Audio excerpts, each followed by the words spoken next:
नमस्कार दोस्तों, उपराष्ट्रपति के चुनाव में हमें ऐसा नजारा देखने को मिला जिसकी इंडिया गठबंधन को है ना कभी उम्मीद नहीं थी।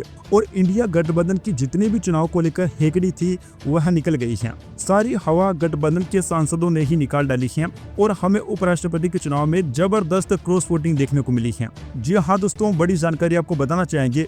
उपराष्ट्रपति के चुनाव में इंडिया गठबंधन को तगड़ा झटका लगा है। चुनाव में हमें जबरदस्त क्रॉस वोटिंग देखने को मिली।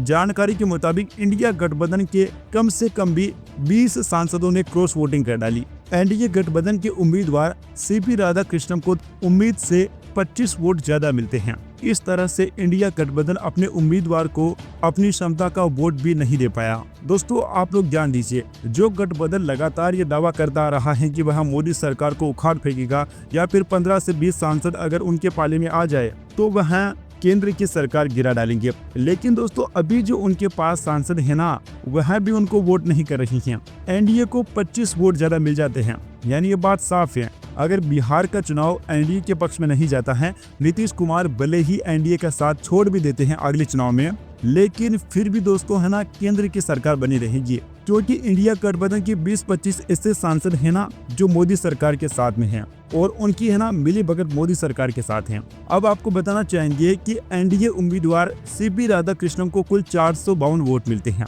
जो कि एनडीए के सांसदों की कुल क्षमता से 25 अधिक हैं। वहीं इंडिया गठबंधन के उम्मीदवार बी सुदर्शन रेड्डी को केवल 300 वोट ही मिल पाते हैं। इंडिया गठबंधन की जितनी क्षमता थी उससे काफी कम वोट रेड्डी को मिलते हैं। इस तरह से विपक्षी गठबंधन दूसरी पार्टियों में सेंधमारी की बात तो दूर, वह अपने ही सांसदों को नहीं संभाल पा रहा है। बता दें कि लोकसभा और राज्यसभा दोनों सदनों को मिलाकर एनडीए के पास 427 सांसद ही हैं, जबकि मतगणना में एनडीए को काफी जबरदस्त समर्थन मिल जाता है और उनकी जो क्षमता है ना उससे भी काफी अच्छे वोट है ना एक्स्ट्रा मिलते हैं। मतगणना में 427 के बजाय 452 वोट मिलते हैं। वहीं इंडिया गठबंधन के पास दोनों सदनों के सांसदों की संख्या को मिलाकर 334 सांसद हैं, लेकिन विपक्षी उम्मीदवार को मात्र 300 वोट ही मिल पाते हैं। यानी विपक्षी गुट के कई सांसदों ने क्रॉस वोटिंग की है। बताया जा रहा है कि कई वोट इनवैलिड भी घोषित हुए हैं, लेकिन फिर भी कहा जा सकता है कि विपक्ष के कम से कम भी 20 से लेकर 25 सांसद ऐसे हैं ना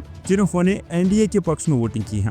विपक्षी गठबंधन की किस पार्टी ने क्रॉस वोटिंग की है, अभी तक इसका खुलासा नहीं हो पाया है। दरअसल उपराष्ट्रपति चुनाव में वही जारी नहीं होता है। किसी भी दल के सांसद अगर क्रॉस वोटिंग करते हैं तो उनकी सदस्यता नहीं जाती है और संबंधित पार्टी कोई कानूनी एक्शन भी नहीं ले सकती है। राज्यसभा के महासचिव पीसी मोदी ने मतगणना की जानकारी देते हुए बताया कि एनडीए उम्मीदवार और महाराष्ट्र के राज्यपाल सीपी राधाकृष्णन को प्रथम वरीयता के 452 वोट मिले, उन्हें भारत का उपराष्ट्रपति चुना गया है। विपक्ष के उपराष्ट्रपति पद के उम्मीदवार बी सुदर्शन रेड्डी को प्रथम वरीयता के 300 वोट मिले।